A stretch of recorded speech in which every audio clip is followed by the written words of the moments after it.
G'day guys and gal. I just watched Dune last night, as due to that old Nurgle thing that's been happening, its launch was super delayed in Australia. It was a great movie, very different to what you usually see, with some awesome sci-fi elements. As I was watching the movie though, I couldn't help but feel a bit of deja vu. A number of names, technologies, and themes were more or less nearly identical to the ones found in Warhammer 40k. Like sure, Dune was the father of sci-fi, the Lord of the Rings of futuristic settings, but there was a bit too much of the old insert can I copy your homework meme kind of thing going on. And that would be totally fine. Not every setting has to reinvent the wheel or be totally original. If it wasn't for the fact that Games Workshop didn't recently crack down hard on their IP and basically kill multiple highly regarded Warhammer channels that were generating a shitload of free marketing for Warhammer, as well as providing millions of people with obscene levels of entertainment.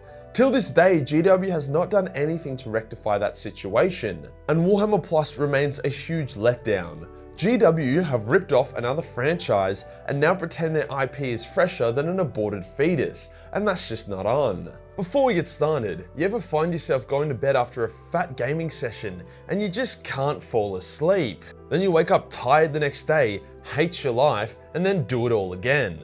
What if I told you that there was a solution to this that didn't involve getting rid of your demonic late night gaming sessions? Introducing GMG blue light blocking glasses. If you don't know what blue light is, it's basically a part of the light spectrum with the shortest wavelength and the highest energy. This means exposure to blue light basically tells your brain to do absolutely anything other than fall asleep. Phones, computer screens, TVs, and the sun give off a huge amount of blue light.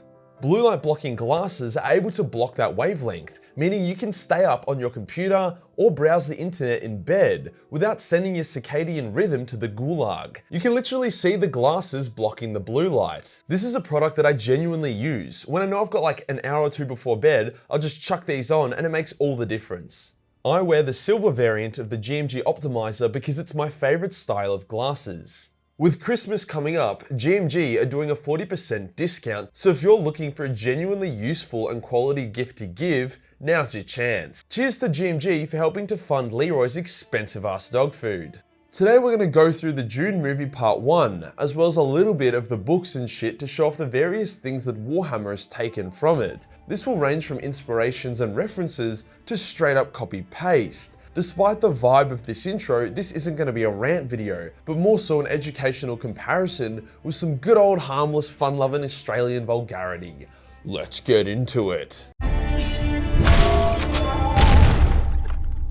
Let's set the scene for both settings. Dune is set about 20,000 years in the future, with 40k being, well, yeah, set 40k years in the future. Both settings use our current present and past as history, which is unlike Star Wars, who basically establishes that it is wildly separate from our reality. So both settings are set very far in the future, way further than most other sci-fi settings, such as Halo, which is set in the 25th century, and Star Trek, which kicks off in the 22nd century.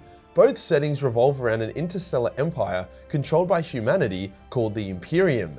The Imperium of both settings is ruled by a very powerful and godlike entity known as the God Emperor. For Dune, this emperor would come later on, but the point remains. Both Imperiums also experience technological stagnation due to the fact that both Imperiums outlawed the use of AI or significantly advanced technology. This is because, you guessed it, both Imperiums have a history of waging war against robots, which caused them to have a deep mistrust of anything that has more computing power than a Korean sex doll. So we've literally just established the setting and we can already see a shitload of comparisons. Star Wars was also inspired by Dune and does have similarities, such as the Emperor, but the Star Wars Emperor isn't some godlike revered being, more like a saggy scrotum who invested all his skill points into Force lightning. But that's just the basic scene. The rip continues in dramatic fashion. Due to the lack of AI in either settings, both settings have a class of selectively bred mutant humans called navigators, who allow interstellar travel to take place by using some wacky mind voodoo to guide a ship safely as it travels faster than light.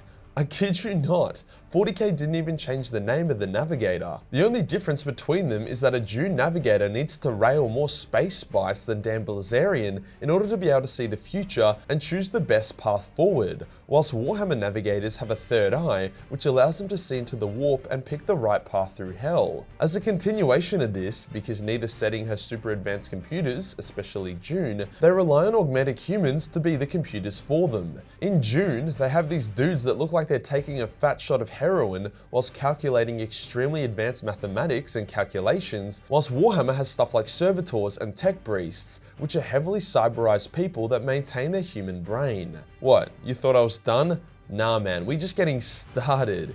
In Dune, there are a select few individuals that are born with supernatural gifts, able to control things with their minds. In Warhammer, these are psykers, and in Dune, they're called the Bene Gesserit, or whatever the fuck they're called. Although the Bene Gesserit was more of a secret organization rather than what the supernatural people were called. The Benny's foremost ability, as I'll call them, is the voice. No, not the shouty fuck you one from Skyrim, the one where you can compel weak-minded people into doing your bidding. Just like in Eisenhorn, where psykers can use the will to compel weak-minded people into doing their bidding. The will and the voice work in an identical way. The more trained or powerful someone is, the more potent their voice or will. Both settings also use a lot of Latin for naming conventions. To prove this, let's play a game. Which planet is from Warhammer or Dune? Planet 1, Thracian Primaris. Planet 2, Alpha Corvus. Planet 3, Ishia.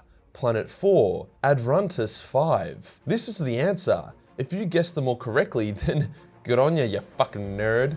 This doesn't just extend to planets though. Various names and titles follow the same format. In Warhammer, English is called Low Gothic and Latin is called High Gothic. So points for trying to make it different, but yeah, you could probably genuinely name swap anything from either setting and no one would even notice. So that covers the literal copy paste I was able to find. I'm sure there's more, so feel free to leave a comment below, but I do want to talk about the more low-key inspirations that Warhammer took from Dune. Stuff that reminds you of Warhammer but isn't just a straight up rip. The first of these being everyone's obsession with using melee weapons in large-scale conflict, despite the futuristic technology and large array of big-ass guns. In Warhammer, people melee because it looks cool. Everyone is also pretty armoured and has a lot of numbers on each side, so stuff like deep striking and bayonet charging is a huge vibe.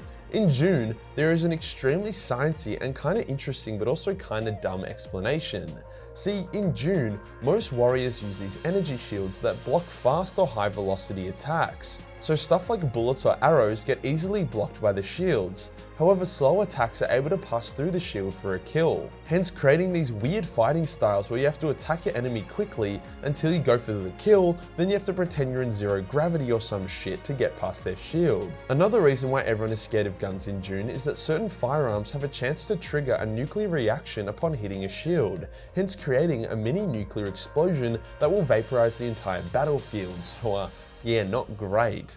To be honest, I'm surprised people don't just take advantage of that fact and use snipers to make the enemy shield nuke themselves, but I'm sure there's a good reason why that isn't the case. The warriors of Dune are also very traditional and prefer fighting in melee, as seen by how fucking hectic and skillful everyone looks in battle. Another similarity is the fact that the best warriors in both settings come from the shittiest worlds. The Fremen are top tier warriors, and they live on a hot dusty shithole infested with gigantic sandworms, whilst Warhammer has legendary warriors such as the Death Corps of Krieg, who live in a world that was nuked to shit and is more or less uninhabitable, or the Catachan jungle fighters, who live on the Warhammer equivalent of Australia. Logic dictates that highly funded and resourceful nations produce the best soldiers, due to their high budgets for training, equipment and tactics. However, in Dune and Warhammer, it's pretty much the other way round.